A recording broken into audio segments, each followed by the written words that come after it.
ಪಬ್ಬಿನ ಬಾಗಿಲು ಮುರಿದು ಪಿಸ್ತೂಲ್ ತೋರಿಸಿ ಕಳ್ಳತನ.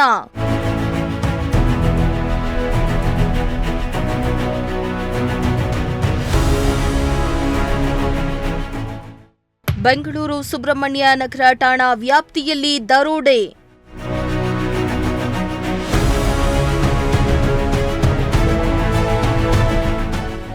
ಹೌದು, ಕಳ್ಳತನ ಮಾಡೋದು ಇತ್ತೀಚೆಗೆ ಕಾಮನ್ ಆಗ್ಬಿಟ್ಟಿದೆ. ಕಳ್ಳತನ ಮಾಡೋದು, ಸಿಕ್ಕಾಕೊಳ್ಳುವುದು, ಮತ್ತೆ ಜೈಲಿನಿಂದ ಬಂದ ಮೇಲೆ ಮತ್ತೆ ಕಳ್ಳತನ ಮಾಡೋದು, ಅದನ್ನೇ ಚಾಳಿ ಮಾಡಿಕೊಂಡಿದ್ದಾರೆ ಈ ಕಳ್ಳರು.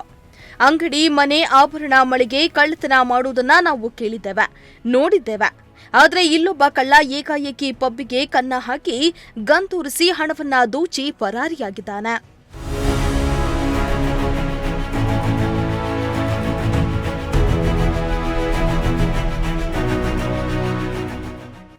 ಬೆಂಗಳೂರು ಸುಬ್ರಹ್ಮಣ್ಯ ನಗರ ಠಾಣಾ ವ್ಯಾಪ್ತಿಯಲ್ಲಿರುವ ಜಿಯೋಮೆಟ್ರಿ ಬ್ರೇವರಿ ಪಬ್ಬಿಗೆ ನುಗ್ಗಿದ ಕಳ್ಳ ಅಂದಾಜು 50 ರಿಂದ 60 ಸಾವಿರ ರೂಪಾಯಿ ನಗದು ದೋಚಿ ಪರಾರಿಯಾಗಿರುವ ಘಟನೆ ನಡೆದಿದೆ.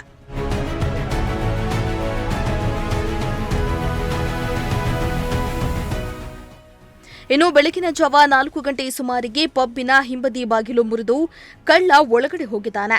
ಒಳ ನುಗ್ಗಿದ ಕಳ್ಳ ಪಿಸ್ತೂಲ್ ಹಿಡಿದು 3ನೇ ಮಹಡಿಯಲ್ಲಿರುವ ಪಬ್ಬಿನ ಕಚೇರಿ ಪ್ರವೇಶಿಸಿದ್ದಾನೆ.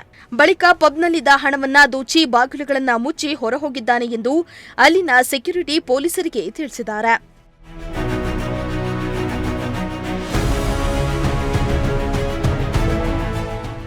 ಇನ್ನು ಮಾಹಿತಿಯನ್ನ ಆಧರಿಸಿ ತಕ್ಷಣವೇ ಸ್ಥಳಕ್ಕಾಗಮಿಸಿದ ಸುಬ್ರಹ್ಮಣ್ಯ ನಗರ ಠಾಣೆ ಪೊಲೀಸರು ಮತ್ತು ಕ್ವಿಕ್ ರೆಸ್ಪಾನ್ಸ್ ಟೀಮ್ ಪಬ್ ಸುತ್ತುವರೆದು ಸಂಪೂರ್ಣವಾಗಿ ಪಬ್ ತಪಾಸಣೆಗೊಳಿಸಿದ್ದಾರೆ. ಇನ್ನು ಪೊಲೀಸರು ಹೇಳೋ ಪ್ರಕಾರ ಪಬ್ಬಿನ ಹಿಂಬಾಗಿಲಿನಿಂದ ಬಂದ ವ್ಯಕ್ತಿಯೋರ್ವ ಶಸ್ತ್ರವನ್ನ ತೋರಿಸಿ ಹೆದರಿಸಿದ್ದಾನೆ ಹಾಗೂ ಡ್ರಾಯರ್ನಲ್ಲಿದ್ದ 50 ಸಾವಿರ ರೂಪಾಯಿ ಕಳುವಾಗಿದೆ ಎಂದು ಮ್ಯಾನೇಜರ್ ದೂರನ್ನ ನೀಡಿದ್ದಾರೆ. ಇನ್ನು ಸಿಸಿ ಕ್ಯಾಮೆರಾಗಳನ್ನ ಬ್ಲಾಕ್ ಮಾಡಲಾಗಿದೆ. ದೂರು ಪಡೆದು ಹಲವು ಆಯಾಮಗಳಲ್ಲಿ ತನಿಖೆಯನ್ನ ನಡೆಸಲಾಗ್ತಾ ಇದೆ ಎಂದು ಹೆಚ್ಚುವರಿ ಪೊಲೀಸ್ ಆಯುಕ್ತ ವಿಕಾಸ್ ಕುಮಾರ್ ತಿಳಿಸಿದ್ದಾರೆ. ಜಿಯೋಮೆಟ್ರಿ ಬ್ರೂವರಿ ಅಂಡ್ ಕಿಚನ್ ಅಲ್ಲಿ ಕೆಲಸ ಮಾಡ್ತಿರೋ ಒಬ್ಬರು ಸೆಕ್ಯೂರಿಟಿ ಗಾರ್ಡ್ ನಮ್ಮ 112 ಕರೆ ಕೊಟ್ಟರು. ಅವ್ರ ಪ್ರಕಾರ ಯಾರೋ ಮಾಸ್ಕ್ ಪರ್ಸನ್ ಕೈಗೆ ಗ್ಲೌಸ್ ಹಾಕಿ, ಮಾಸ್ಕ್ ಹಾಕಿ, ಹುಡಿ ಹಾಕಿ, ಬ್ಲ್ಯಾಕ್ ಡ್ರೆಸ್ನಲ್ಲಿ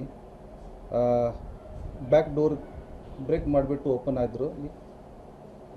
ಒಳಗೆ ಹೋದ ನಂತರ ಲೈಟ್ ಆನ್ ಮಾಡಿಬಿಟ್ಟು ಮ್ಯಾನೇಜರ್ ಡ್ರಾರಿಂದ ಕಳ್ತನ ಕೂಡ ಮಾಡಿದ್ದಾರೆ. ಈ ಒಂದು ಇನ್ಫಾರ್ಮೇಷನ್ ಕೊಟ್ಟಿದ್ದಾರೆ. ಜೊತೆಗೆ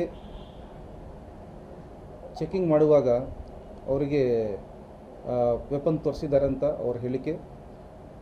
ಆ ಪ್ರಕಾರ ಇಮಿಡಿಯೇಟ್ಲಿ ನೈಟ್ ರೌಂಡ್ ಆಫೀಸರ್ ಮತ್ತು ನಿಯರೆಸ್ಟ್ ಹೊಯ್ಸಲ ಬಂದು ಹೋಗಿ ಅಟೆಂಡ್ ಮಾಡಿದ್ದಾರೆ, ಏರಿಯಾ ಸ್ಯಾನಿಟೈಸ್ ಮಾಡಿದ್ದಾರೆ.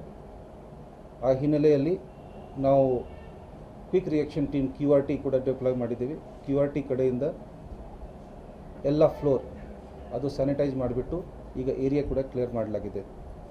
ನಮಗೆ ಈ ಸರ್ಚ್ನಲ್ಲಿ ಆ ಥರ ಯಾರೂ ಇನ್ನೂ ಸಿಗಲಿಲ್ಲ.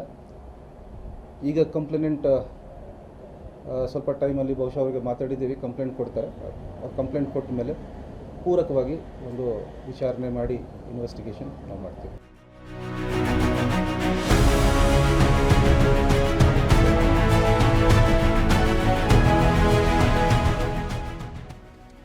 News desk, Prajashakti TV.